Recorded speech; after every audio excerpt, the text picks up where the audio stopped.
Are you going to miss Kefria as we leave? No. Well, neither does Robin Hobb. So. Yeah, true. Robin Hobb agrees.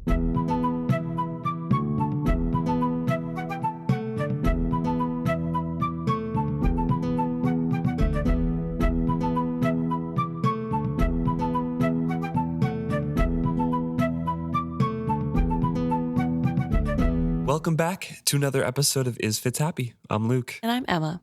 This week we're discussing the last chapter, the last part of Ship of Destiny, the Epilogue, Metamorphosis. Yeah, we finally get to know what happens to the serpents from their point of view.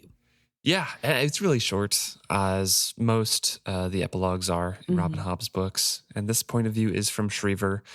It's going back in time again from the last couple chapters, because the last couple chapters were kind of catch-ups after like a month of kind of chilling in Bingtown and in Jamalia. And this one is Shreever kind of reminiscing as they're getting cocooned. Yes. So this is another backup, but we get to see from the serpent's point of view how everything went, because at this point, the only point of view we have been getting about the serpents has been either secondhand information, second or third hand information for Kefria, or with Althea, who doesn't really know much about serpents or dragons and doesn't really know what's going on besides seeing that they have died. Mm-hmm. So it starts off with Shreever saying that she's resting, that there's no more striving, no more struggling. Even the pain has been dulled. And she's hovering in between the darkness that's neither serpent nor dragon. So she apparently has just been cocooned, or is just kind of sealing up the cocoon. And this is her kind of reminiscing of the journey to get here. She kind of remarks that that struggle is finally over, because when they had gotten to the mouth of the river, all of the serpents had been incredulous. They're like, this isn't the river that we remember from our memories at all. It's totally changed. And that kind of gives thought to why the serpents had never found it ever. Right. Although a couple serpents did. Remember, there were remains in the river that Tintaglia found. So there was a couple. Right. But we don't know when those remains are from because of the acidity of the water. They could have been fresh. They could have been years old. It's really hard to tell. So we don't know if those dragons came when it still looked semi-familiar. But these are serpents. But these serpents are talking about how the milky water is not right at all. It just isn't what they remembered. Shreever in this part talks a lot about her misgivings and her lack of trust, and the only reason that she goes up the river with all the other serpents is because of Tintaglia, basically. And only Tintaglia's frantic urging had given Shreever the heart to continue. When they had reached the awkward log construction the humans had flung up to aid them, she had despaired. The water was too shallow, the turns too tight to negotiate comfortably. The humans obviously knew nothing of serpents, and she could not trust them. This is what you were talking about last episode, where I think it was last episode where you were talking about how the serpents didn't like the work that the humans were doing.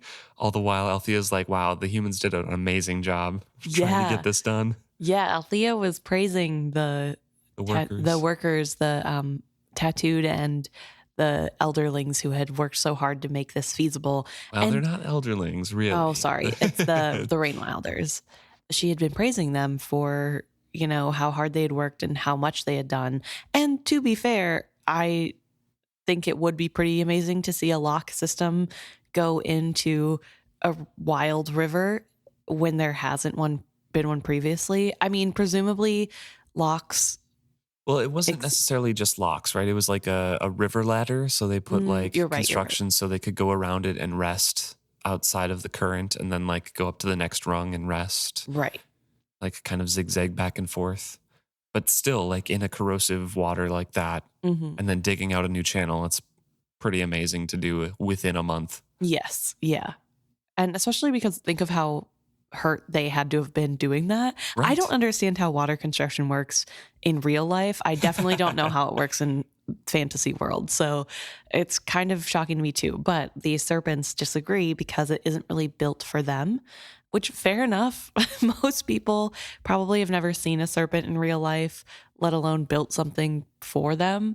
And I think it's interesting that we get Shreever saying that that means she can't trust them, which I guess would be fair. Your memories are all of these elderlings that cared about you and made sure your every comfort was considered. And here you have two legs that don't. And their whole life now have been fighting against them. Yeah, And some of them have killed people, so kill your serpents. exactly. So it's really interesting to get that perspective as well in here. But then she mentions that just when she had given up, a young elderling had appeared. Heedless of the dangers of the rushing water and the toxic skin of the struggling serpents, he had walked out onto the structures and urged her to continue. In words sweet as the rush of wind over wings, he reminded them of all that awaited them when they emerged from their cocoons. He had focused her thoughts on the future. She had seen the others take heart as well, ignoring pain to struggle on through the maze. So Selden has really helped the serpents here Right. continue up the river and get to that final cocooning grounds. And he seems, fearless walking on the river constructs, fearless of the toxic skin of the serpents, and just playing the part of a bard. Yes. Giving some divine inspiration. Yes. And he is, praising them, I guess, like he does with dragons, but not only that, letting them know what is at the end of this. Like right now, they're just focusing on the pain and how they don't want to do this and they don't trust the people who have put them in this position. And now here comes a little elderling boy saying, don't think about all that. Think about flying and getting out of here and finally becoming the dragon you were meant to be. And it works. It helps them. And it goes back to that whole thing about how dragons seem to be affected by words. Yeah. And yeah. this does help and it does work. They can actually manifest, Yeah, they really are queens and kings of manifestation. Yeah. Shreever also describes how the weather is really affecting them as well, specifically, her and presumably the other serpents as well, because it's in winter weather and they're supposed to be cocooning in the mild season more so, like maybe just at the end of summer, I would guess, into Probably, autumn. yeah.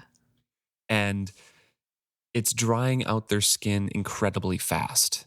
And she still can't trust the humans that are bringing the sludgy, muddy clay mixed with the river water that is being kind of dumped next to the serpents. She still can't trust the humans to get close to them because the humans are obviously fearful of her. So she's just like struggling to, I don't know, do this in a hostile environment in her mind. So the serpents need to kind of consume this mud, this sludge, the river water mixed with the silver streaked clay-ish stuff that Tentaglia had them mix up. So they need to ingest it and then regurgitate it into the cocoon. Yes. And that will harden.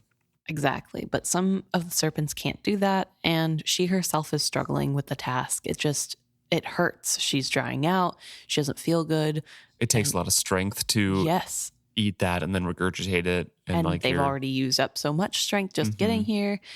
But she does mention that before she is cocooned, she has seen Caesarea and Malkin cocoon before her.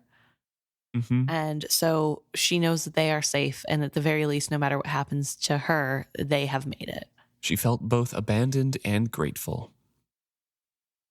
She remembers that Teller the minstrel had died at the ship battle, and the Chalcidians had slain Scarlet Silic. But immense Calaro was encased not far from her. She would not dwell on those who had perished, she told herself, but would await the sun and the emergence of her friends who had survived. She let her weary mind adrift into dreams of high summer. In her dreams, the skies were filled with dragons. The lords of the three realms had returned. So this leaves off on a very high note, and we get the mention of Caesarea, Malkin, and Calaro, who become Mercor, Kahlo, and Caesarea becomes a part of Tarman. Right. But he never hatches. Yeah. So that's like a interesting thing to think about, that they struggled, but they're there and they've at least made it to And I don't think Shreever ever hatches either, or at least it's not remarked, or we don't know for sure whether she is one of the other dragons. I think there's kind of fan theories that she might be Hebe and things like that, but I don't think it's ever mentioned Mm. who exactly she is. I was wondering if maybe she was, I can't remember the name of the dragon. Timara's dragon? Centaura? Yeah. No. Centaura has a scene, I believe, that tells us what her serpent name was. Oh, okay. It just feels like the end of this chapter for me had a similar vibe to Centaura's whole vibe. So Yeah. that's what made me think maybe they were the same dragon, but maybe not. Yeah, I don't believe so. And I believe that when we get her point of view in the Rainwell Chronicles. Yeah, I just looked it up. It's Cisarqua was her serpent name. Ah, okay. So yeah, Shreever, we do not know what has happened to her. We don't know if she perishes or if she's another dragon. That's just never mentioned. Yeah, makes sense.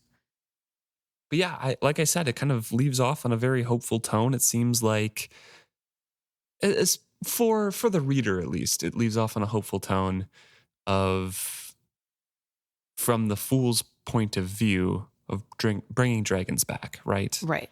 Just like, oh, the lords of the three realms have returned, and then in the later quadrilogy, we learn that they're not really normal dragons as they were in the past. Right. I think that's what's really interesting about this book. So we've already talked at nauseum about how this book seems to really like tie everything up with a really nice bow and everything ends pretty positively ultimately. However, we have this where it seems like it's a positive ending and then we get back to it and it turns out it's not as simple as they just had to get to the cocooning grounds and cocoon. Right. So I find that a really interesting part of this because we were complaining about how everybody's luck changes and especially the Vestrets and all of that, but not really the serpents because even with the ending of the Lord of the Realms have returned or whatever, that is kind of overshadowed by the fact that we know from last chapter that a lot of them have died and very few are actually surviving. And there's already the fear that they're much older than they needed to be. So like something could go wrong. So I think it's interesting that everything else is like a sure tied up happy ending, but not the dragons. They still have to suffer. Yeah, I guess that wraps up the book. Yeah. And the trilogy. That's it, finally. So we'll talk about the book first. So we started this book June 28th, 2024. So it took less than a year for this book, even though it has 40 chapters. So we actually did pretty well. We didn't do too many part 1 and part 2s and too many week skips. I think we did good for this one. Yeah. Well, I think it helps that a lot of the multi character chapters for this book all take place in the same location instead of the earlier books where you have half the chapter in Bingtown and the other half in some random island where Althea is killing seals. Like, and both of those sections have a week of catch up to do, and then the relationships are in different points. And, exactly. Yeah. So I think that helps speed things along, as well as, you know, again, especially the last couple chapters, all of it is in order, even if it's not the same person telling the story. It's just switching perspectives in time with everything that's going on. So there's no backtracking of what you've missed from Althea's point of view or Malta's point of view. It's just now we're in their point of view talking about what's going on. All right, before we get into like specific questions about the book, and then later on we'll talk about the trilogy as a whole, but where do you rank this book? Ooh. I'm not sure. I feel like, I don't know. Like, I don't hate this book. It's somewhere dab in the middle because I don't hate it by any means and I don't love it.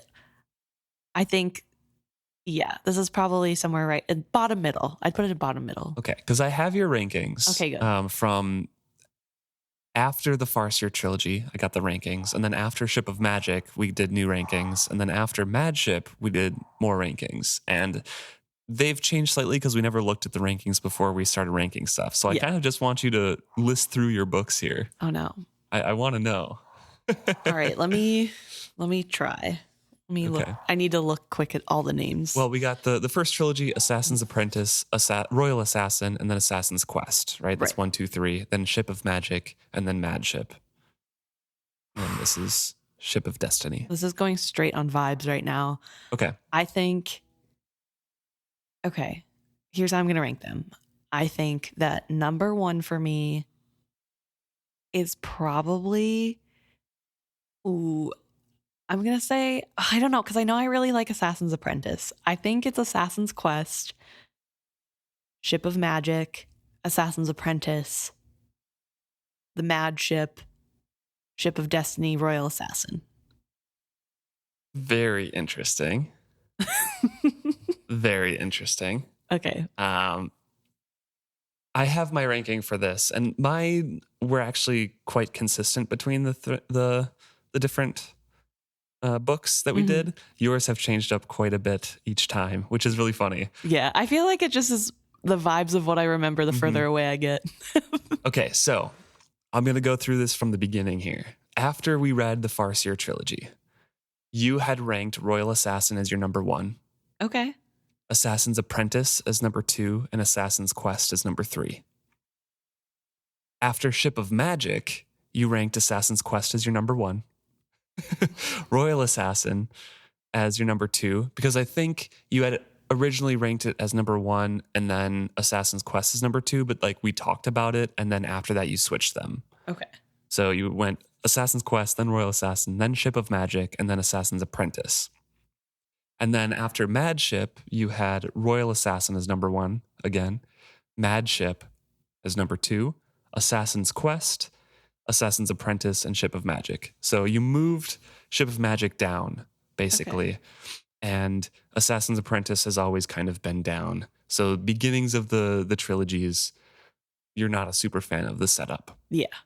And then you liked the second books of the series after Mad Ship. Royal Assassin and Mad Ship are both the second books. And then Assassin's Quest was right in the middle as the wrap up. And then this one you also said was kind of right in the middle of all of them. Mm-hmm. So although you did rank it, second to last in what you just did, but that kind of goes to show that you kind of like the conclusions. Yeah. You don't like the setups, but you like the middle parts. Yeah, that's fair. I don't know. I don't know. It's hard. Yeah. I try to remember all the like big notes of what happened that I care about. And I feel like if I can remember more big notes from a book, that means I must have liked it more, which isn't necessarily true, but I don't know. So I was really consistent on ranking the first trilogy and Ship of Magic. I had Royal Assassin, Assassin's Apprentice, and Assassin's Quest. So I liked the second, then the first, and then the third for the original trilogy. And then Ship of Magic I put after all 3 of those. Because as rereading it, I really didn't appreciate it that much or like it as much as the other ones. And then when Mad Ship came out, I put that above Assassin's Quest. So it was Royal Assassin, Assassin's Apprentice, Mad Ship, Assassin's Quest, Ship of Magic.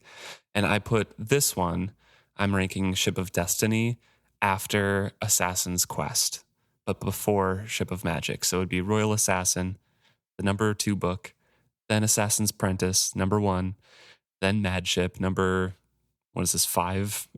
And then Assassin's Quest, then Ship of Destiny, then Ship of Magic, which is kind of crazy looking back on it because in my mind, I always thought like, oh, Liveship Traders, I think it's a stronger overall trilogy, but individually the books are weaker, I think. Yeah, that's fair. Than the first trilogy, in my opinion.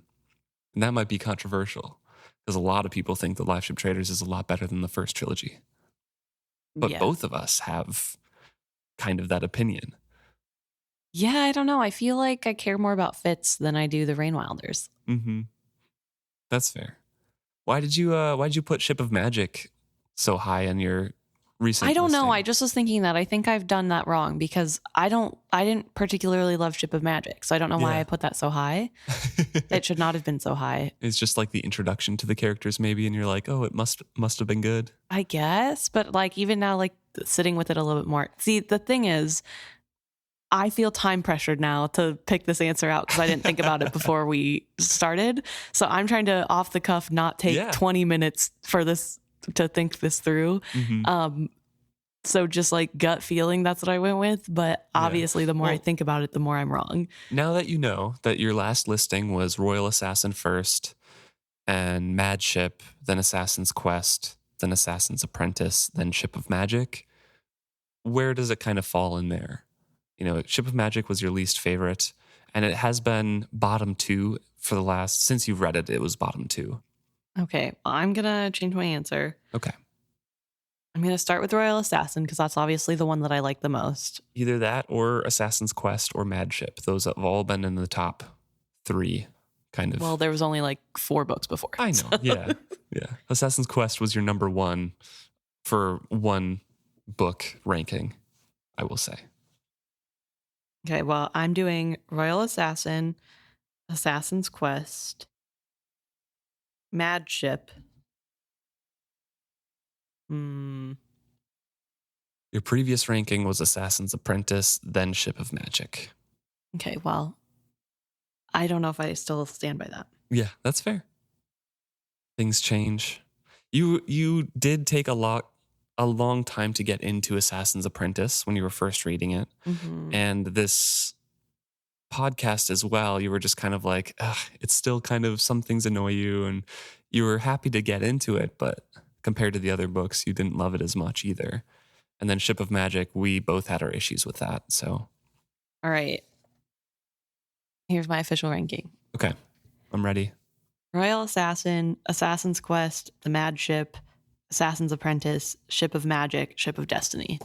Wow. Didn't like this one at all, huh? No, well, that's not fair, but yes. Comparatively to the other books. But I, like, off the top of my head, like I said, I would think this is like bottom middle. Yeah.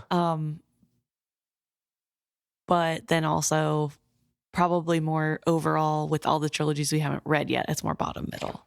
Okay. Yeah. So I mean, I ranked it near the bottom as well. I mean, I had this one just above Ship of Magic as my last 2. So yeah, both of us kind of have Ship of Magic and Ship of Destiny at the bottom of our rankings. Yeah. Again, maybe kind of controversial, but like book by book, that's... I know too much about the characters that I've lived with them for too long. They're like siblings now, and annoying as siblings can be. Yeah, so I feel like I'm more annoyed with them. And maybe it's recency bias as well. Like maybe when I get some distance from my annoying siblings in Ship of Destiny in the Liveship Trader trilogy, I'll appreciate them more. But as for right now, I feel like I'm kind of like over it. So as a book, just like on the whole, did you like this book? Yeah. Okay. You still like it. Good. No, yeah, I do still like the book. I think in comparative to the other 5 we've read, no. It's weaker. Yeah. But I also have a lot of problems with a lot of the content in this book. Yeah, that's fair. And so I can't, in good conscience, then rate other books that don't have those problems, that don't make me as mad, higher, because it's not fair. Yeah.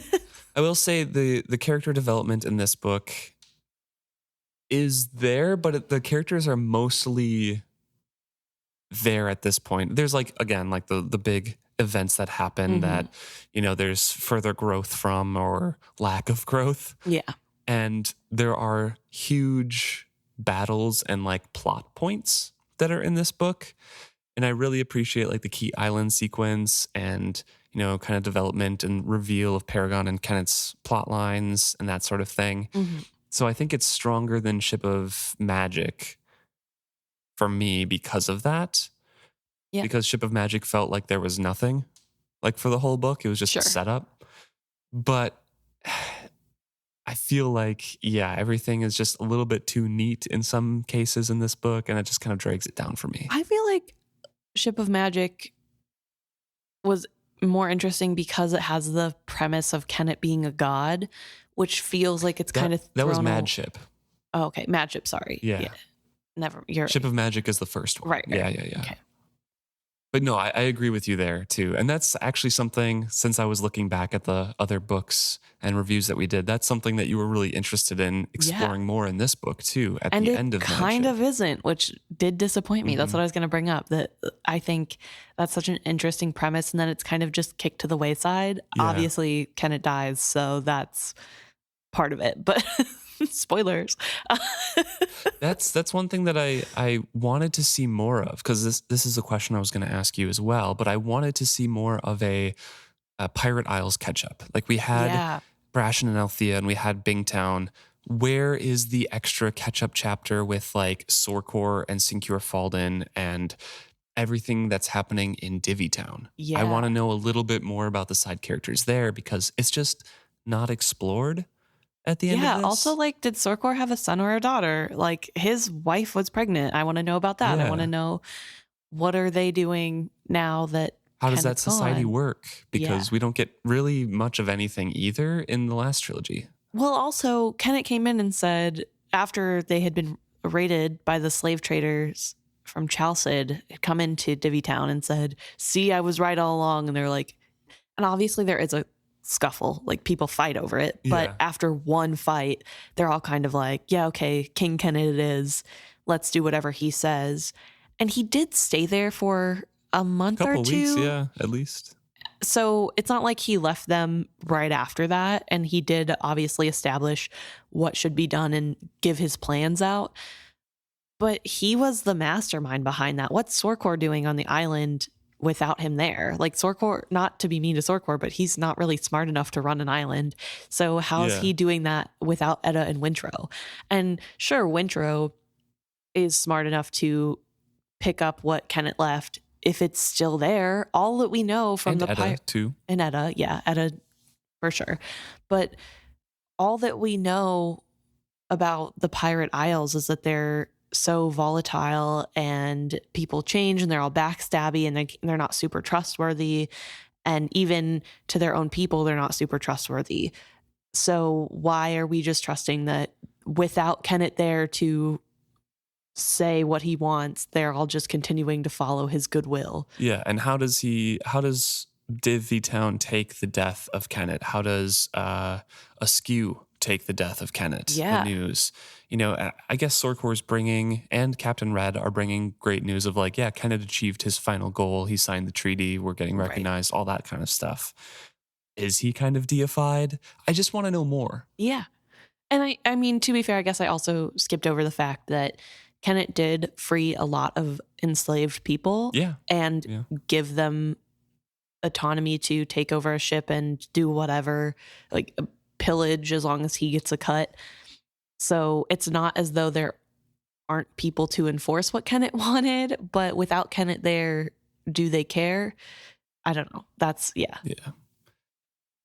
Well, we had a couple questions at the end of Madship as well. I was asking you about what you were looking forward to and what you weren't looking forward to, and I answered that myself. So I'm going to say some of these things, and we can talk about if they met our expectations of excitement. So you were looking forward to, as we just discussed, Kenneth's miracle plotline, and you were a little bit disappointed that it didn't include more. Yeah, I want to see more reactions from people. We only get Kenneth's point of view of how he's being treated by his crew, and that's not a reliable source. I want to know from Edda and Wintrow how he was being treated, and we don't ever get that because they never notice, at least say, that Kenneth's now being treated like a deity. You know what I mean? So I think that's also a weird detail, and it felt like it just kind of got tossed aside. So sad. You were also very excited for Brashen and Althea's relationship and the Bingtown War and the final battle chapter.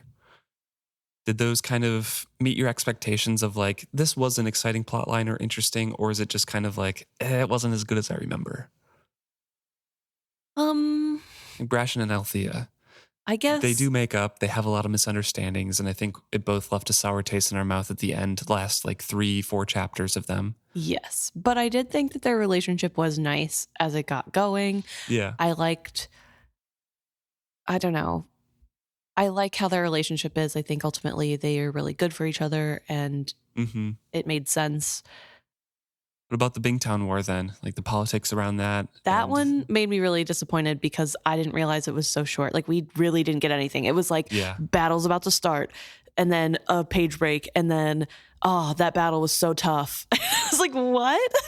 Robin Hobb isn't really one to write battles. I mean, Fitz blacks out during them, right? Yeah. So we just wake up in the aftermath. And there's a plot reason for that, which I can dismiss. And in battle scenes like with this, that's so important, it's just kind of, we had, 10 chapters of lead up to it, of talking politics. Yeah. Well, she wrote the battle on the pirate ships. Yeah. So there was battle there. We just, I don't know. I guess I get it. This book is already pretty long. You don't want a bunch of violence for like a chapter and a half. Right. You don't have to get into details of war like that. But then if we're going to be picky about not getting into the details of war because we don't need to read that in our fantasy, why then do we have the violence against Althea? And well, she's just not writing it because of that. I don't think either, because Fitz also has distinct battle scenes where she describes like the viscera of stuff too. So yeah, I don't know. And torture scenes and things like that. So she's not shying away from the violence. It's just like that one is kind of left on the wayside. Yeah, and well, it doesn't make sense. I mean, to be fair, I guess it's not that the battle, it's not that we don't see it happen. It's that it doesn't happen, right? Because the dragon comes down. So, I mean, a little bit is happening. There is some fighting going on, but it is like an hour into battle and a dragon comes and breaks up the whole battle. Like it wasn't, it's not that she didn't show just it. It's anticlimactic. That it didn't exist. And I think that shocked me because I did not remember it happening that way. And so I'm disappointed because I wanted the culmination of all this tension of like, oh, there's going to be a fight. There's something happening. And it just dissipated. And I was personally looking forward to, I mentioned that I was looking forward to the politics after the Bingtown War. And that's also a little bit sad because I think we got a lot of time skips after that. We got some things, which was nice, but I think I appreciated the politics leading up to it more than the politics after it. So I don't know, just kind of give and take on both sides of that. And then I was also looking forward to Malta stepping into a negotiator role and kind of taking the reins of the satrap relationship, which I think really did fulfill like my expectations for that. Again, reading through it, I think it was a really nice progression for her. And then I was also looking forward to the Key Island sequence, which was just kind of a fun thing that I did like. Yeah. We also talked about our least favorite characters of Madship, so I kind of want to ask that question again for this one. I guess who is your least favorite character? Ah, man. I feel like the obvious one is Kenneth, right? Yeah. I think that could be your least favorite person. Yeah. Is it your least favorite character? No, I don't know who my least favorite character is. Maybe hot take. Jack.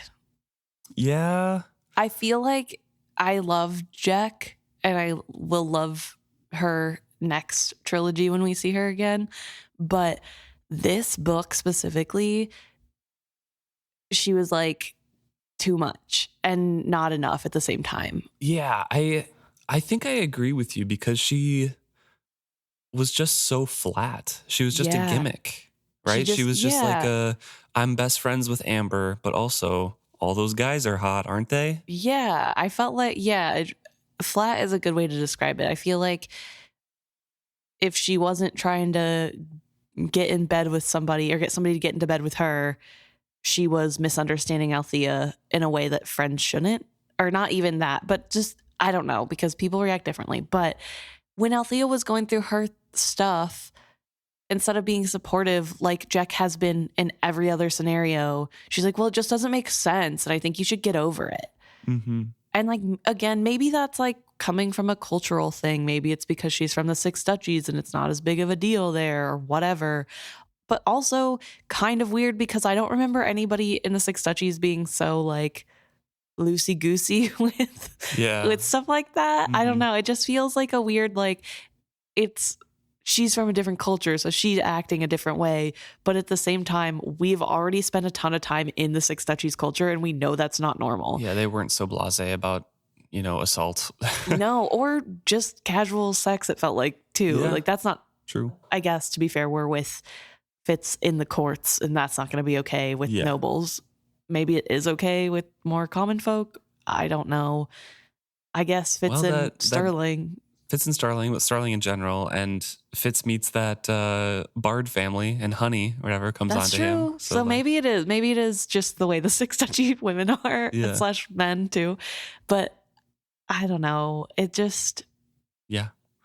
Kind of rubbed you the wrong way. Yeah. How'd you feel about Selden? Because at the beginning of the book, we were complaining about his total tonal switch from the end of Madship when he was, in the Tintaglia's cavern and being a scared little 8-year-old boy, and then he was completely different at the beginning of Ship of Magic, or Ship of Destiny, excuse me.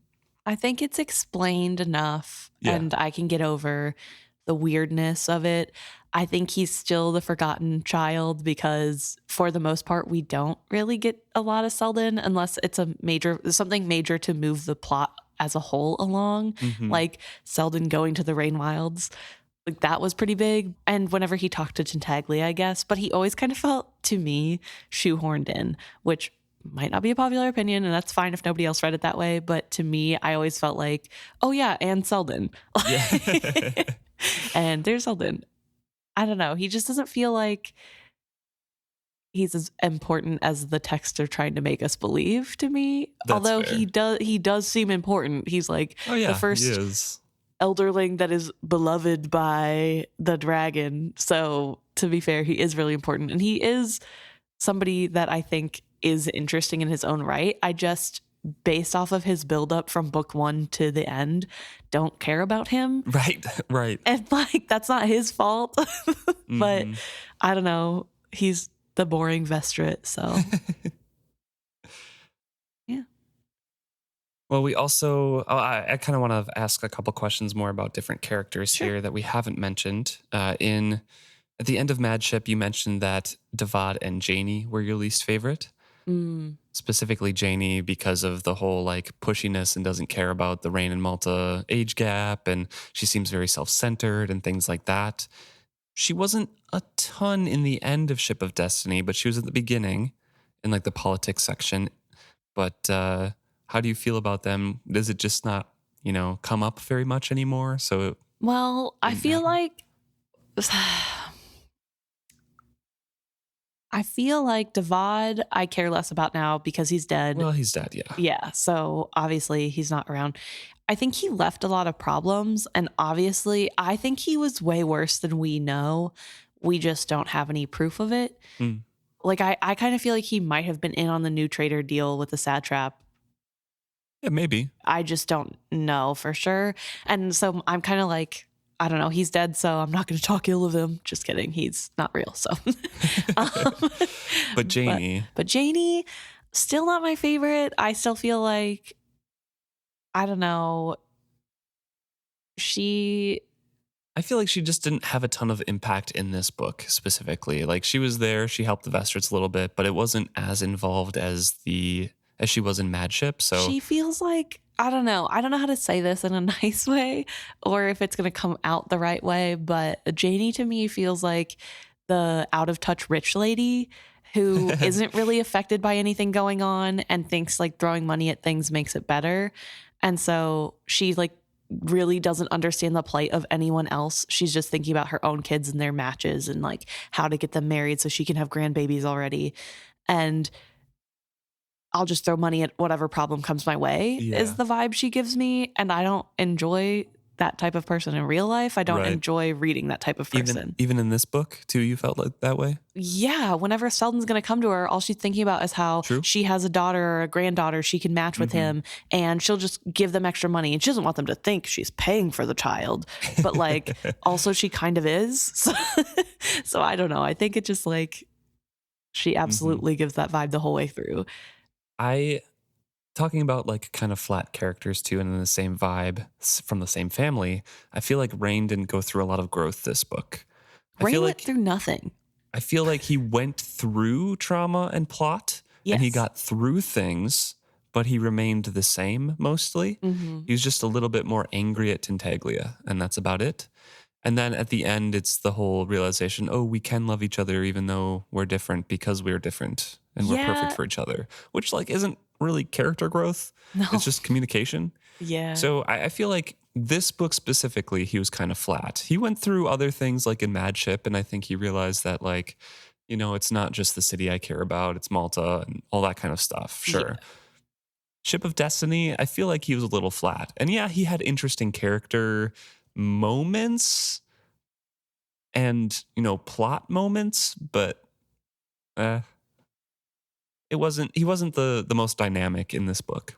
I feel like Rain and Brashen are sort of parallels in a way. They're both, I mean, obviously there's quite a few major differences, but they're both the black sheep of their family. They both didn't really take interests that their family condones. Yeah. They like somebody who they think is out of their league, question mark.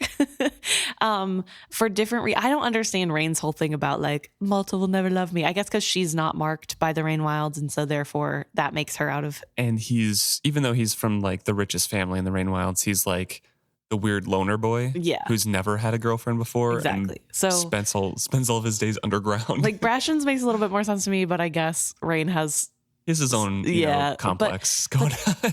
And they both are horrible at communication with people that they so-called love. Brashen got way better, though. Brashen did get a lot better, but I think we see a lot of the mirroring of miscommunication of, I know what this person, I'm going to read their mind incorrectly, in parentheses, Malta and then take that as fact, and then run with that, and then can base everything off of one thing that confirms my wild idea and base everything off that. Yeah. And I think they both do that. And so I think they're really interesting to each other as parallels, especially because, I mean, Malta and Althea do have a lot of similarities. The more you like read about them, the more Malta matures. They have different views on how to get what they want and what that means for them. Yeah. But they are really similar. And they have been from the start, really, because Malta has always thought that the role of a woman to get married right away, the second she becomes a woman, is stupid. And she's never going to do that. Ultimately does, but she has always talked about traveling. She just does it in the binary of what is expected of a woman and what a woman can do. She's not thinking outside of that box necessarily. And so I think she, and as she's grown and gotten into her own interests more and found herself more, you see more of that, I guess, Vestrit trait in her. But also, she and Althea both misunderstand other people and assume that it's negative the same way that their partners do. So I think that makes Rain more interesting by thinking of it that way. Yeah. I think he falls flat because of that, though, because Brashen has way more growth and development and like has that whole story of his found family and realizing what he actually wants and accepting that. Whereas Rain is just mad at Tintaglia. You didn't save the love of my life. I need to find her. Yeah. And he's really mopey about things that are outside of the realm of reality. Like, I don't know. I mean, Brashen can be that way too. I feel like he could be more interesting if they dove more into the Liveship trader. Old trader families might blame my family for making the live ships the way that they are. Yeah. And I feel like that guilt could have been a lot more interesting if it was more developed. It's mentioned a few times. Rain feels guilty for what things that his family did in the past, of like, you know, cutting up the logs and making the live ships out of carcasses of dragons, basically. Right. But that's never explored outside of his mind in a couple throwaway lines. Mhm. And I feel like if there was, I don't know, one family or one confrontation, it would have been a little bit more interesting. Or even if that was something that he was worried Malta would care about. True. And Yeah. then they have to like discuss that. And she's kind of like, I don't care. Yeah. You know, I don't know. Even that. Some other internal conflict besides me find Malta, me mad at Dragon. Dragon and I close now. Malta and I close now. And We're done.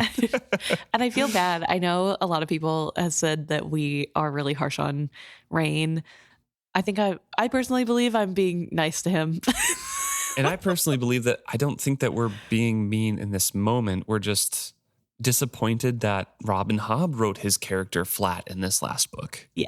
Like he didn't go through as much development as some of the other main point of view characters that we see. And so I think his point of view, while it is exciting to see for for lore reasons, like the Elderlings and their abilities and stuff like that, I don't think it's necessarily fulfilling as a character arc in this book. I mean, I guess he like does gain closeness to Tintaglia and through that kind of like gets like over his anger. The only merit that he has in this book, I feel like, as a character. Yeah, I don't know.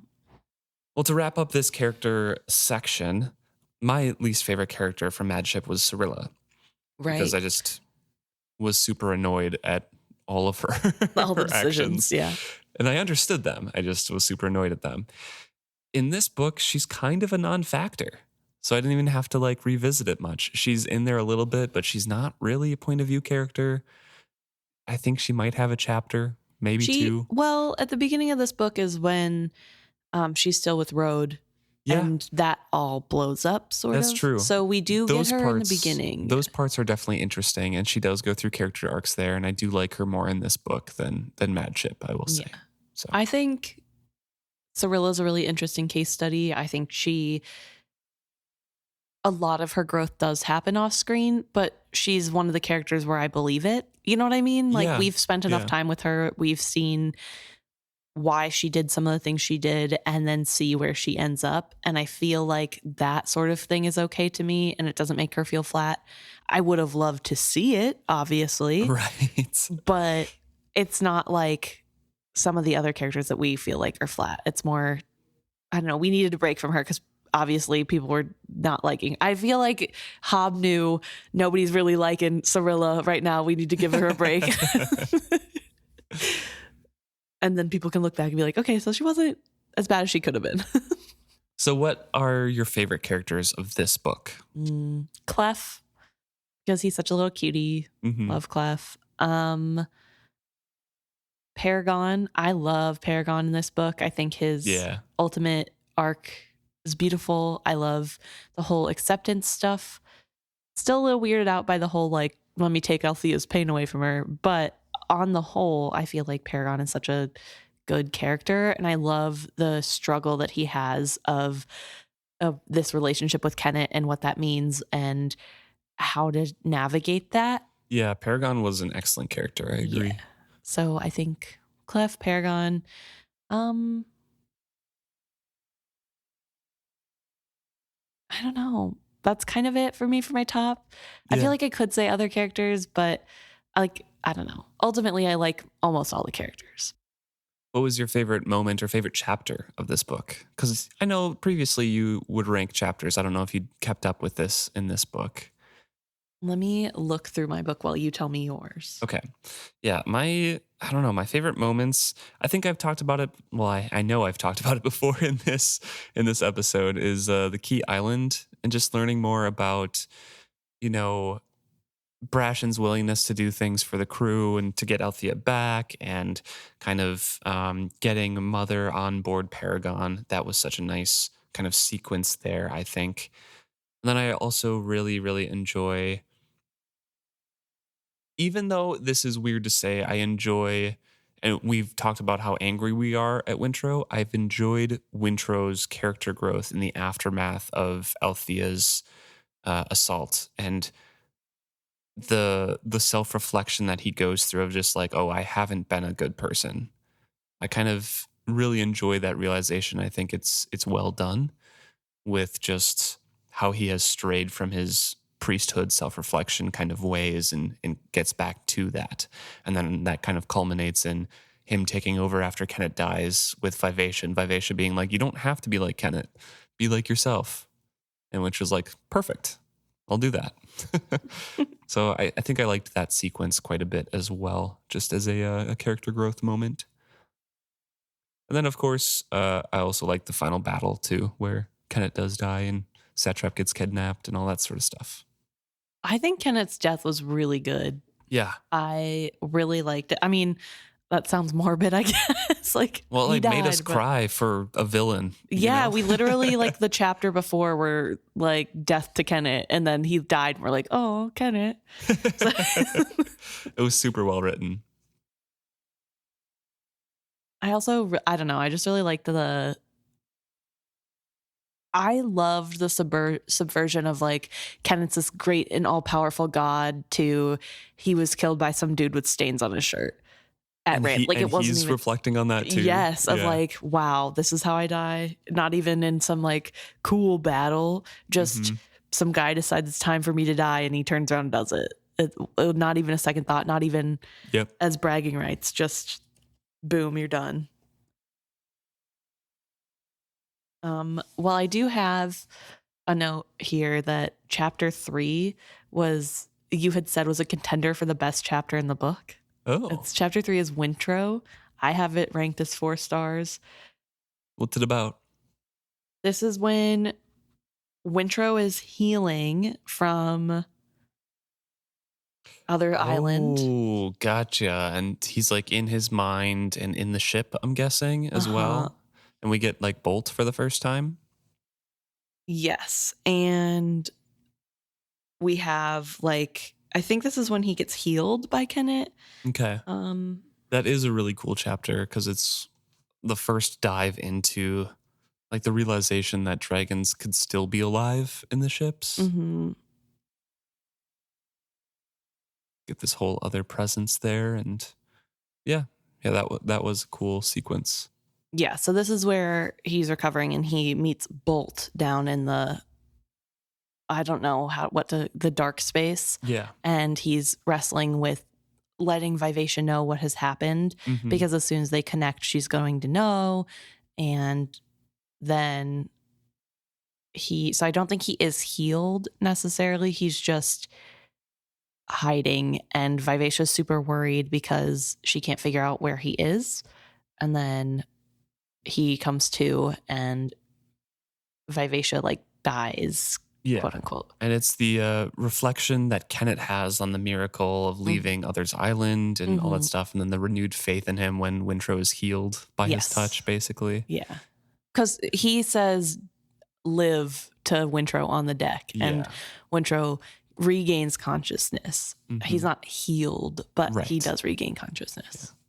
Yeah, that was a cool sequence because it's more of Kenneth's miracles too. Yeah.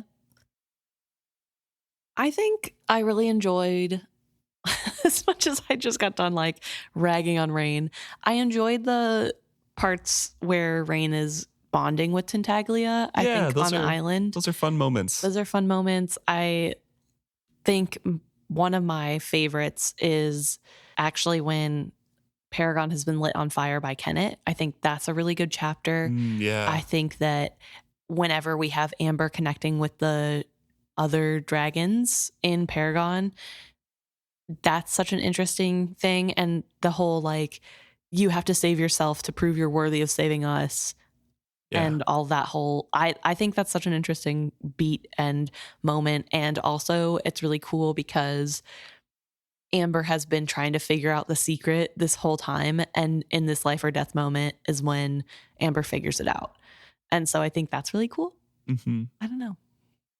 So yeah, also I love Paragon getting Fitz's face. So. Well, we'll talk about the trilogy as a whole a little bit here because we've talked a lot about Ship of Destiny.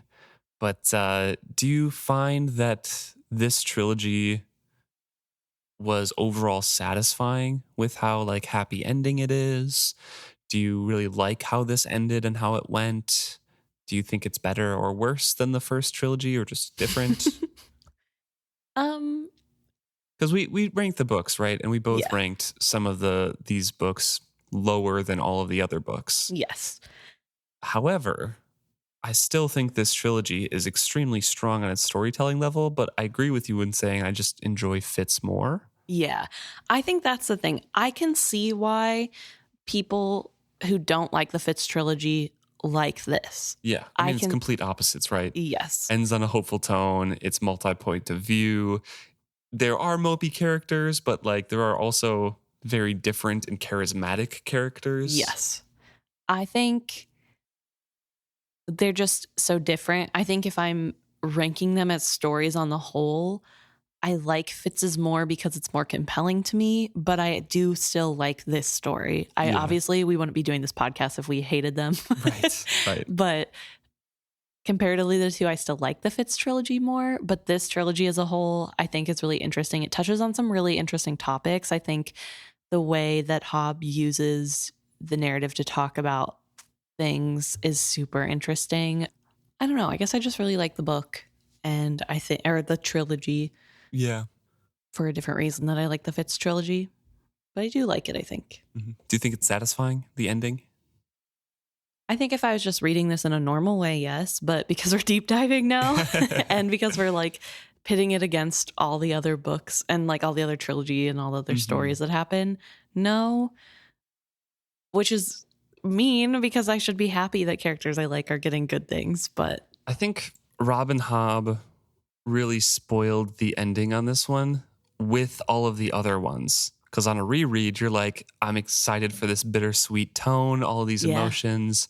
And then you get something that kind of is on an optimistic and relatively happy level at the end. And you're like, well, this just doesn't quite hit as emotionally hard as the other ones. Yeah, I think the problem is it feels like they were just given a good ending and not like they earned a good ending, which is mean because they went through a lot and I do love the characters. I do think they deserve happiness. And again, a lot of the characters especially do not get a perfect fairy tale happy ending either. Yeah, it feels, I don't know. I think I said this before many chapters ago. I was talking about how like we know the Vestrits are main characters because we're reading them. Yeah. Their point of view is what we care about. Mm-hmm. However, it's like weirdly so that they are the main characters to everyone else as well because like of all the things that are happening. Like whenever Tintaglia comes to the meeting and Kefria goes up and says, kill me to show my son that you're horrible or whatever, in the middle of this like town-wide meeting where they're trying to make demands of a dragon and this is about the town's like greater well-being, and Kefria has taken it upon herself to steal the spotlight and make it about family drama. And while yes, I care about Malta and I want her to be okay and I understand why she thinks that Malta was killed by this dragon because of what Rhaena said and all that other stuff. Like, I know there are factors. It's still weird to me that nobody says anything about it and then like vote her to be in charge of the council. Like, why is she getting the main character buffer IRL with all these people who are not involved in the story who aren't the readers? Yeah. That's the thing that weirds me out about this series is how the main characters are, because like Fitz, he's our main character and sure sometimes main character-y things happen to him, but he's also like the bastard son of a dethroned king, or not dethroned, but a abdicated king. Yeah. So that like some privilege is allowed to him. Yes, it makes sense why. But the Vestrits are poor, friends with the wrong people, and never in anybody else's, like going to anybody's parties for the last 2 years. 3 months before that, people hated them. Yes, you know? They have traitor written on their wall and their whole house was destroyed, but now it's okay and we want to vote Kefri. Like, that's the thing about this series that really gets to me is that obviously, when you're reading books in general, sometimes you have to take off your reality goggles and like accept things because you're reading a book and you've agreed. There's the contract of opening and reading a book of like, I agree some things don't make sense. That's okay. But I think it's not done in any other series, and that's what bothers me. Like, I don't think any of the other trilogies have this happen. I feel like we'll see some of that in the third one. There was problems that I remember, but it's been probably almost 10 years since I've read That was so I don't know, but I think there are some issues in some of the other ones as well.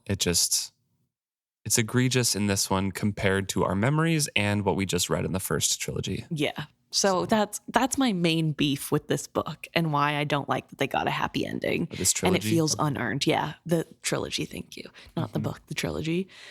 But I do like unearned it. in air quotes. Yes, unearned in air quotes. But I do still like it, and I do. I mean, I don't know. I'm gonna read it again forever. But Yeah. No, I do love this trilogy as well. We started this trilogy at episode 109. mhm. So we have spent longer in this trilogy than we did with Fitz because it is now episode 248. So we spent 129 episodes. Ooh, 20 extra episodes. Mm-hmm. And we're gonna get less time with Fitz next one because there's only 30 chapters next book. So man, Yeah. And then another 4 books of not Fitz. yeah. To be fair, these books, even though we have more chapters, they're with more people. And so I think Yeah. that's why you get the feeling of being more close to Fitz, because it's just Fitz when it's Fitz's Yes. point of view. For sure. First time reading through this trilogy, what were you thinking of? Because I remember we talked about, the first trilogy, you were not big on male point of view characters. Mhm. You were not big on, so going into this one, you were not big on multi point of view books. Yes, I also either. don't like that. So what did you think going through this series the first time after you had spent so long with Fitz and then moving to this completely different track? I think I remember specifically this trilogy was really hard for me to get into because I'd already gotten over the whole, I'm reading from a man's point of view. I'd really Yeah. gotten into Fitz's point of view. I'm like, okay, You really liked it. yeah, maybe I'm maybe I'm wrong. Maybe I shouldn't limit myself to just female point of view characters. And then we got to this book and it was female point of views again, which was nice and I did enjoy. Except it starts with the serpents and then goes to Yes. Kenneth. Yeah, yeah. I think, that was the hard part. It was, first of all, I hated the serpents portion. Yeah. I don't know. Reading it this time, it's not as bad as I remember. Yeah. It actually was fine. I Mhm. think it's just already out of my wheelhouse of books I normally care to read. Yeah. And so having to go to serpents who were like weird and I didn't understand Mhm. anything about their lore. I'm also weird about like getting dropped into lore and having to figure things out. I don't like that. I'm a weird reader. I acknowledge that. This is not normal behavior. But yeah, so I had like a lot of trouble with getting into multi point of view and the the serpent's point of view. And then, I mean, as it went on, I was kind of like vibing with the pirate story because let's be Yeah. real, who didn't want to be a pirate when they were a little kid? Mhm. So And you really liked Althea. I did really like Althea. And I don't remember what you thought about Malta at all. I think you were didn't- annoyed by her, but you found it fun to read or something like that. I think Malta is a fun character to read, but she is not a fun character. You've known Maltas, so you're just kind of like, this is too annoying. Yes. Yeah. When you know what happens to her, it's for some reason to me more annoying. But when I didn't know, it was interesting because I knew that obviously something's going to happen to change her. So it was like really interesting to see her be annoying. I don't know. I really liked all the characters. I feel like I eventually got into it and you it was did. easier, but it was harder to get into. I think it took me a couple weeks to even like really get past the first couple chapters. And I'm a person that reads like a 400-page book in 2 days. So taking over a week to get into 4 chapters was a lot. And I was really pushing back. But I knew if I wanted to get to the next Fitz trilogy, I had to get through it. So eventually Right. I just Yeah, buckled because down. I made her read them in publication order. Yes. And Yes. she couldn't skip any. No. So first time reading through after you finished it, how did you feel about moving to Fitz the next trilogy then? I think it took transition again. I don't know. Once you get in the mood, like or Yeah. a mode, you're kind of Yeah, I'm hard to get there. to the And so next it's one. hard to, So how do you feel now? I'm excited to get back to Fitz. Yeah. I don't know. But that's also because I know what's happening. I Mhm. don't know. I feel like this is like me outing myself as something wrong with me, but like I just need transition time. I get really bad book hangovers normally. And Oh, we got 2 weeks for this one. I know, We're we gonna have 2 take a weeks, but 2-week break. but no, like rereading, I've said before I wasn't really a big rereader because I already know the story. Why reread it? And now I'm rereading and I'm like, oh, I'm getting so much more out of it. That's why you should reread, I guess. Also, I guess different points of like life, like different life experiences bring new reads into the book, which is fun. And I don't know, I'm excited for the next book because I'm excited to see all the stuff that I think I remember and find out all the stuff that I don't remember at all. Yeah, there's some things that I'm not looking forward to, specifically the Fitz and Lord Golden miscommunications and although the discussions about gender and sexuality between those two, because it's just so frustrating to read. But overall, like I've said before, I think Tawny Man is my favorite trilogy of all of these books. So I am very excited for it. Nice. Yeah. What are you looking forward to? Getting back with Fitz. Just that kind of in general? Yeah, I think I'm really excited for Fitz getting his memories back, which I know is going to take 3 more books. Yeah. But I'm excited for that because I can't wait to read these books and try to like distinguish what we think his actions are. Yeah. Because of not having those emotions / memories. And then also I am really excited for the Hap storyline. Oh, interesting. Okay. Because I think it's just so normal. Yeah, it's really normal. But I really like Hap and I feel really bad for him. Fitz is not a good father. No. And he doesn't really ever get out of being, I don't know, he's always kind of a bad dad. So whatever. I still love Fitz, but definitely not dad of the year. No. But he learned it from his own father. So, I guess. I'm really excited for the Fitz and Dutiful relationship and the Fitz and Thick relationship. Yeah. But then also Golden Fool, I really, really like because it feels like the stakes are a little bit lower. And I really appreciate that in fantasy books because I do love epic fantasy. But Golden Fool is literally just about like, hey, we have to make sure that our prince is safe because he went with his friend and has been missing. Yeah. I love the like wit storyline. Yeah, I love Old Blood. Yeah, Old Blood. I love the cat thing where there's like somebody else's spirit in the cat.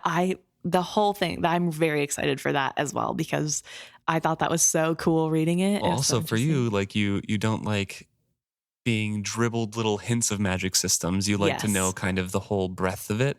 And we get a lot more of the Old Blood and what it's capable of in this book. Yes, which I do appreciate. So yeah, excited for it.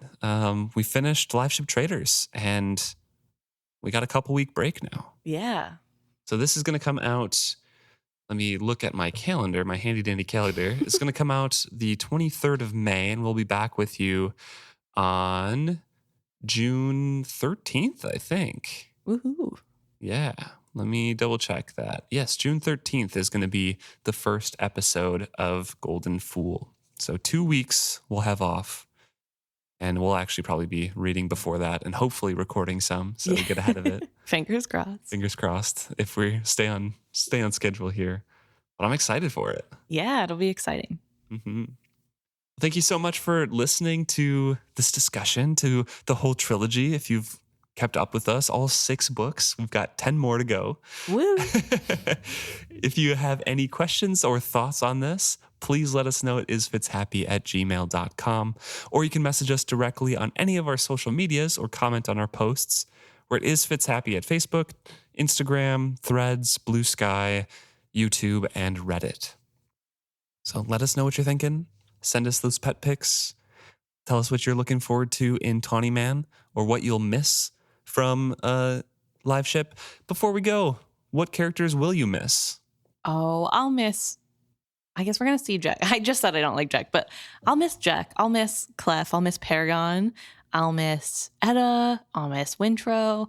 I'll miss basically everybody, even Brashen and Althea. Wow. Everyone. You loved it. Well, I'll just miss seeing what they're up to, you know? Well, I've already ran through my whole ending spiel, but I also had a couple things that I forgot to do here. So after the first trilogy, I had those same questions of what are you looking forward to? Yeah. And you were looking forward to the Crazy Boat Paragon and excited to deep read and you liked that character. And you really liked the arcs of the characters and wanted to break from Fitz at the end of our first trilogy here. Fair, we had a lot of Fitz. Yeah. And then I was looking forward to the serpents and the whole pirate atmosphere and Kennet as a character. And I was not looking forward to reading Malta. I didn't like Kefria, and I thought Wintrow was boring. And you liked Malta the same way that you liked Regal. Yeah. And you didn't like Kefria as well. But you did like Wintrow, and you weren't looking forward to Brashen. So those were kind of our quick cliff notes of characters. So now kind of 180s. Are you going to miss Kefria as we leave? No. Well, neither does Robin Hobb. So. Yeah, Drew. Robin Hobb agrees with me because she was written out. So that's not fair. Kefria's fine. I just, Yeah. Maybe 10 years from now when I read it again, I'll have different thoughts. I'm excited to get back to Kettrikin as well. Yes, I forgot Kettrikin. See her, so yeah, it'll be fun. Yeah. See you in a couple weeks, guys. Thank you so much for tuning in and listening. See you next time.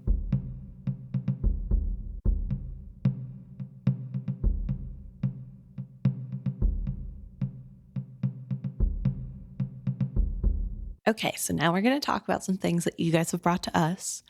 And there's quite a bit because we have been a little behind on putting them in the episodes. So we're going to start with... Well, before we do, hold on. Oh, I do have a couple shout outs to make here from our Ko-fi page. One, Jenny, thank you so much for tipping us and supporting us. It's been very nice.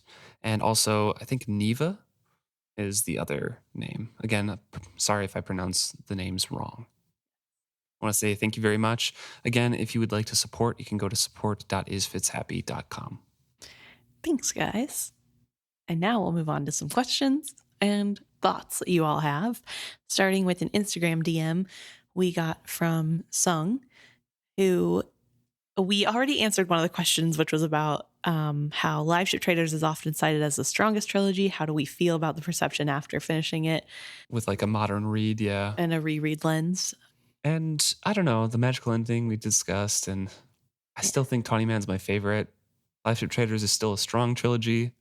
I've never agreed with it that it's the best one out of all of them. Okay. So that's just kind of maintained my thought there. Yeah, no, I still like it. I don't know. It's okay. But the other question that they had is, what are we going to do if the new B books are released before we finish the rest of the series? Will you just keep going as is or try separately to cover the new books too? What do you think? I mean, we'll obviously put them at the end of this, right? Yes. Well, at the end of the 16 main books, we'll start whatever books she has released as well. Yeah. I think it would be hard to read those books and then come back and not talk about them. But it also wouldn't be fair to only talk about how things are going towards the new ending. It's going to be hard to make it fair to the books we've already gone through without the ending if we include the ending with it, is my point of view.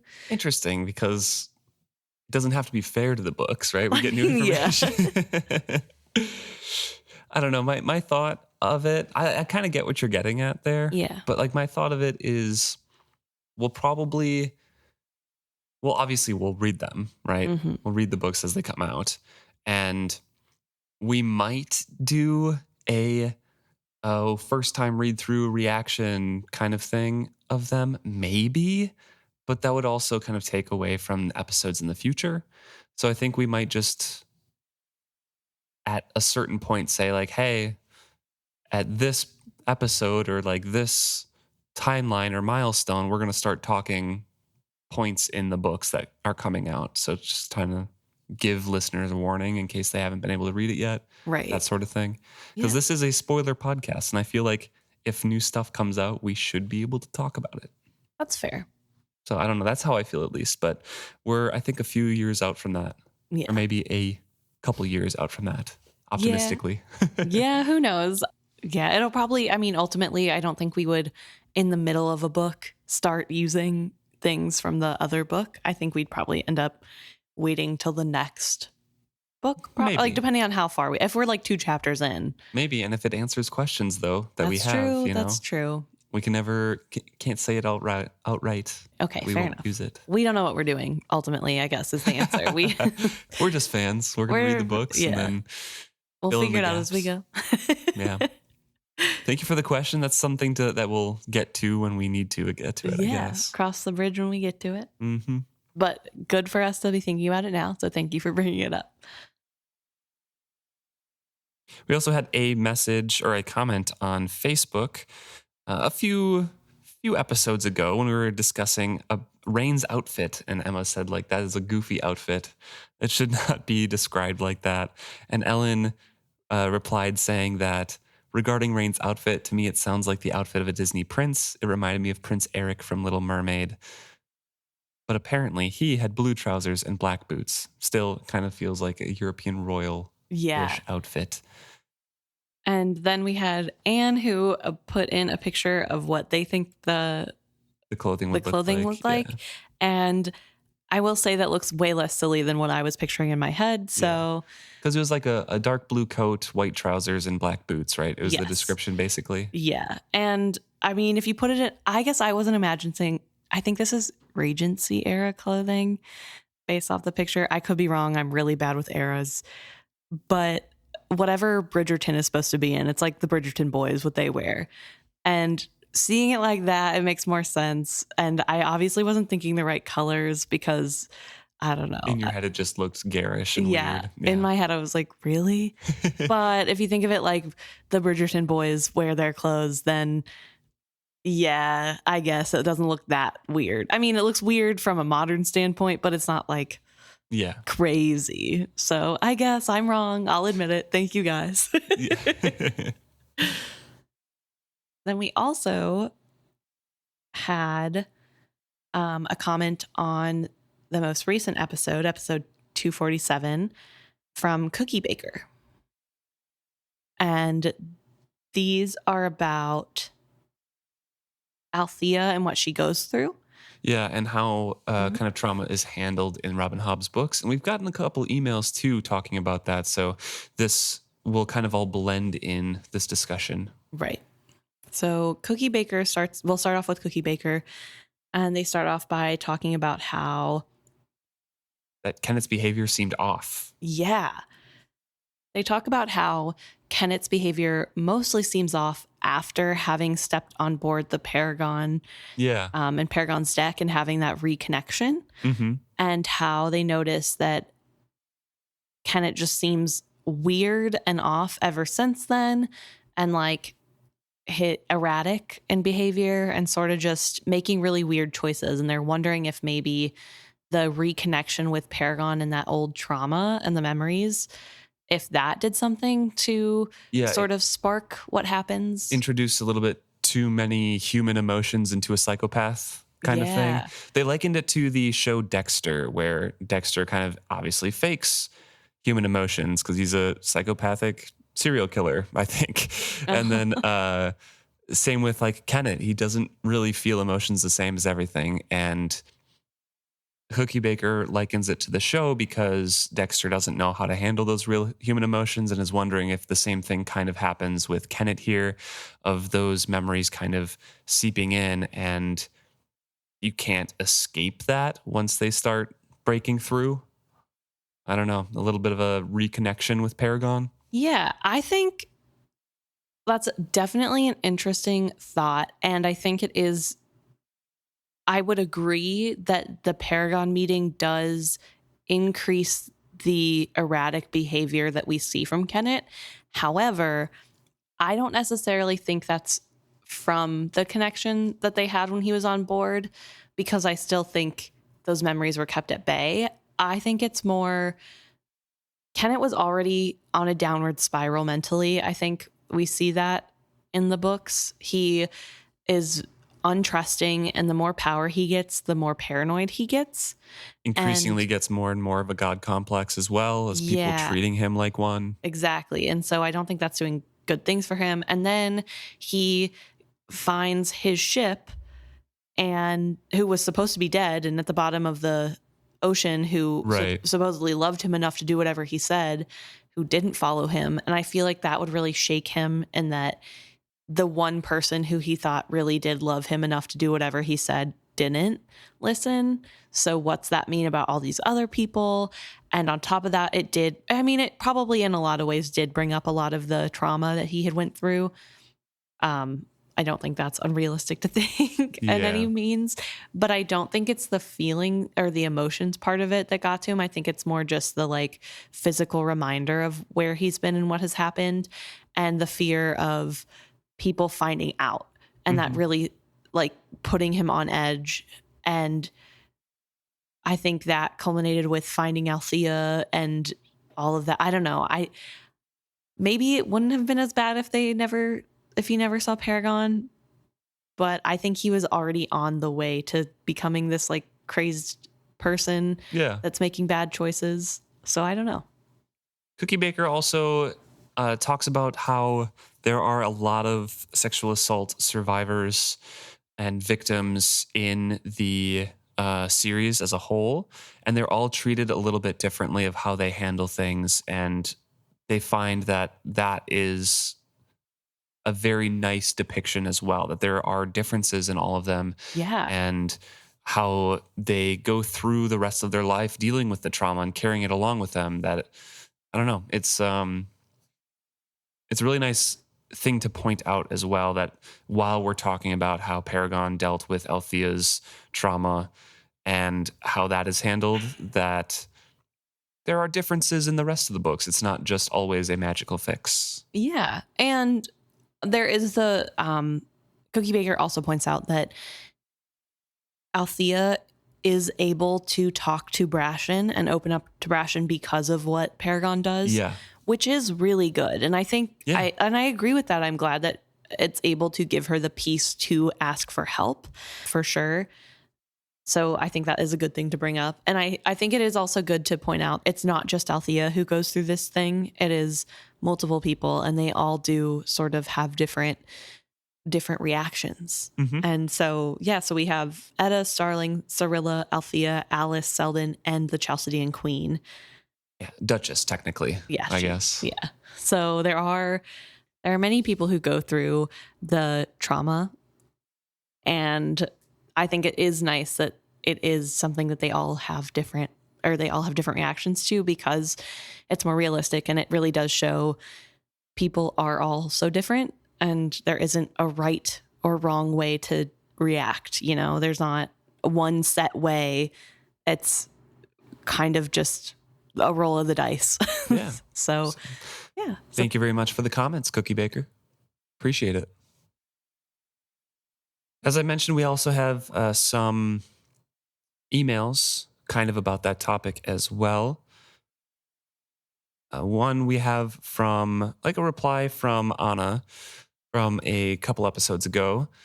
And we initially talked about her email about the misunderstanding with Brashen and Althea, like before the last chapter with them.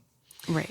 And I want to shout out Anna again, because she just wants to add that she appreciates the way that Hobb depicts trauma as something that keeps happening to you, that you keep grappling with, especially if you don't confront it.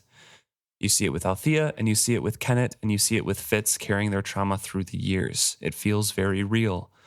Especially with Althea's assault, the event isn't singular. She has to keep confronting the way it interacts with her life. So again, kind of a continuation on what Cookie Baker was kind of saying there, that it's something that is present throughout all of her books, and it is something that shows that you have to have a relatively healthy mindset to confront and move on past, but people deal with it in different ways. Right. So again, really appreciate that comment, and don't worry if you're being too critical of, or sound like you're being too critical of us. That's kind of we're putting our voices out there. Yeah. We want to hear feedback from you guys. You're allowed to be critical, even though that's not what you were trying to do. That's allowed. So don't feel bad about it at all. Yeah. Yeah. And thank you for those perspectives as well, because I think it is, really important to see the continuance of that trauma and how that affects the life of the characters. And it's not just Althea that deals with it. So, thank you. And then we also got an email from Simon. And Simon has some really interesting things to bring up. And I really appreciate the way that he has written to us about it.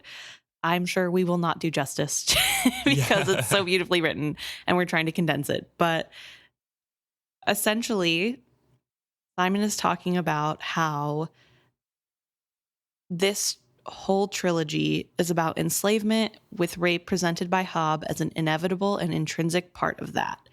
That is their interpretation. And so the central point of the live ships is that they're enslaved with their selfhoods entirely dictated by others, as well as where they go, what they do, and what they're for. With some, like Ophelia, becoming like the enslaved people who want Kennet to release them back into enslavement because they understand themselves and define their own success in terms that they have been given by the enslavers. Yeah, so just to talk about that briefly, we spent some time in, I know Mad Ship for sure, but maybe Ship of Magic, talking about Wintrow's thoughts on slavery and how he evolves his own thinking because he went through it himself. Right. And how that kind of relates to the live ships and things like that. And it's really interesting to bring this kind of perspective and theme to the whole series and relate all of these together. Right. And how there's this underbelly of the books about this horrible treatment of people and just the separation. And Simon goes on to talk about how Amber or Beloved somewhere talks about how once you decide someone else isn't a person but a tool, then you have to abuse them in order to sustain that difference. So that's why we see so much of this violence towards women in Chalced and the live ships being forced to be ships and not dragons, and just all the different things that are happening throughout the series. Yeah. Is because once you've decided that there is people who are free and better than, you have to make sure that you can't ever look at the people that are less than as people, because then you start thinking, well, if they're people and I'm people. Yeah. And so I think that's a really good thing to bring up, that there is sort of that difference and this human nature of wanting to sort of use that violence as on the tool, because you wouldn't use violence against a person. So it's dehumanizing even more for all these people. Mm-hmm. It's a really interesting parallel with the live ships in my mind, because that almost doesn't fit. I mean, it could, right? You could look into all of that. But the families of the live ship traders themselves go out of their way to humanize the live ship. They're the ones who are like, this is family. However, they're humanizing them as a family member, not as who they are. Right, true. So I think that's the argument there. I mean, a lot of them don't know anything about that. But yeah, I guess that's the same way, right? It's like, we are putting our rules on you. Mm-hmm. You are part of this family. You are basically a human. Yeah. And I mean, even if they didn't know, they don't really want to, right? Because it's a lucrative thing to have. And why look too far into it? It is just a ship after all. And so it is, again, that like level of ignorance that you're keeping yourself in so that you can be okay doing it. Simon also talks about the result of Althea's sexual assault, and with Paragon, like the finale of that plot point, and discusses that a bit. And I'll start off by saying that Simon agrees with us that plot wise, it happens a little bit too neatly. It happens a little bit too late, and there's not kind of that wrap up, and it's kind of trivialized by the brash and miscommunication beforehand. Yeah, it just kind of runs into that problem there. But also that kind of happens with other plot points, which we'll talk about as Simon brings them up here. Yes. So he kind of talks about how there is different solutions. Again, like Cookie Baker and like Anna and all of those people have said that each person has their different way of getting over things or coping with things. And it's different from Cyrilla's, quote, just get over it from Ronica and move Yes. on.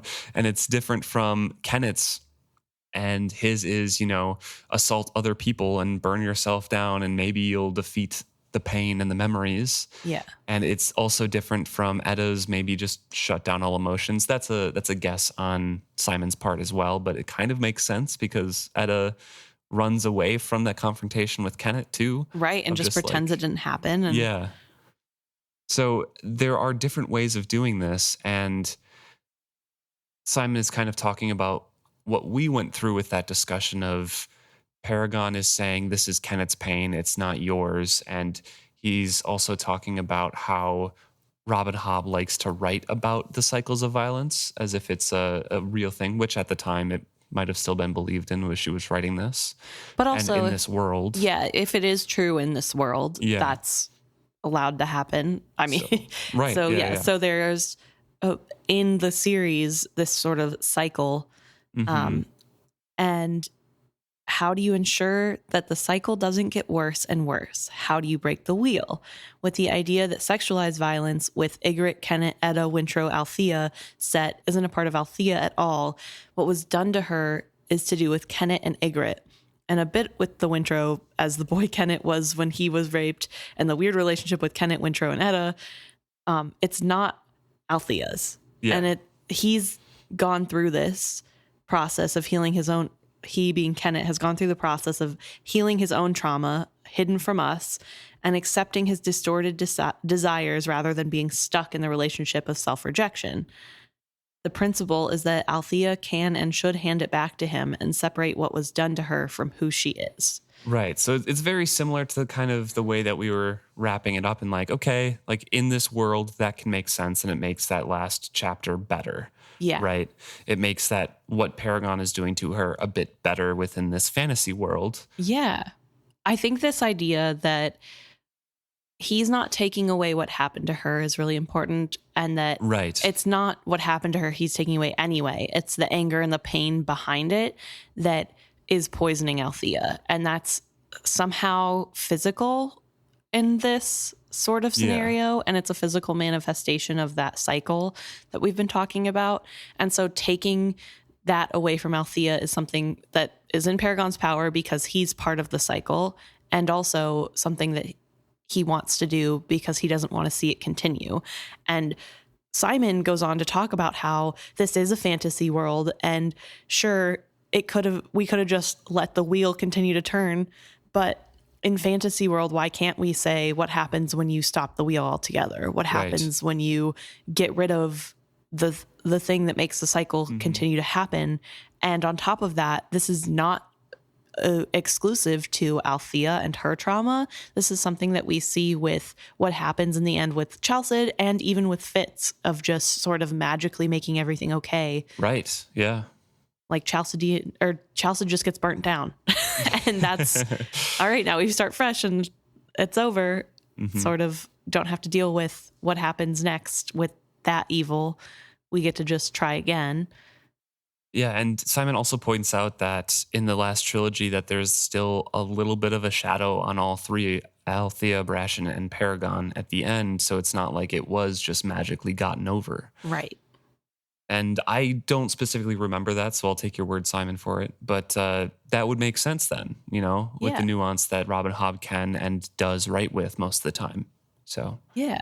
So I think it's a really good in-depth look in a new direction that we haven't fully explored and haven't talked about as much. Yeah, for sure. And really appreciate that. Simon also, as an aside in this, kind of talks about Kennett's charm a little bit. And this, again, this is a slight shift of topic, but says that Simon reads Kennett's bracelet's attitude as an externalization of Kennett's own, that he hates himself deeply and absolutely and has the narcissism of many of those who do, and doesn't understand himself at many points. The hate-desire combo is Ygritte's gift, as portrayed in that horrible description of how he was treated as a ship's boy. So basically, Kenneth's charm is actually Kenneth, but it's the part that Kenneth can't recognize himself. Right. So Kenneth's charm just absorbed that part and can just throw it back at him. Yeah.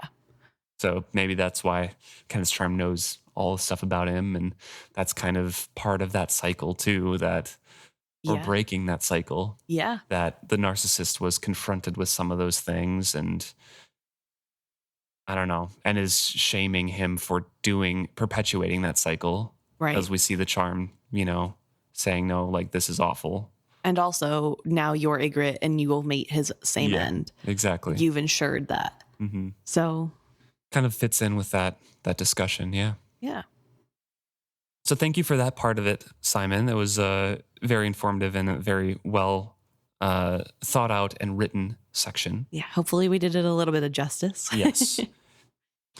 But Simon also threw in a separate thing, kind of a lightening of the mood a little bit, because they work with Old English quite a bit. Yeah, he does. And we got a really cool Old English poem, which really threw me back. I've not read Old English in a hot minute, so thank you. Yes, he also included a translation. A translation. So maybe I'll include it in here. Actually, that would be good, because he wrote down a riddle of an old Exeter riddle.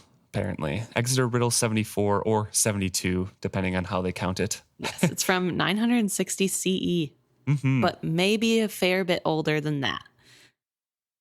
So I'll attach the recording in here as well, as long as Simon approves it. Yes, we'll ask Simon's permission before we do that.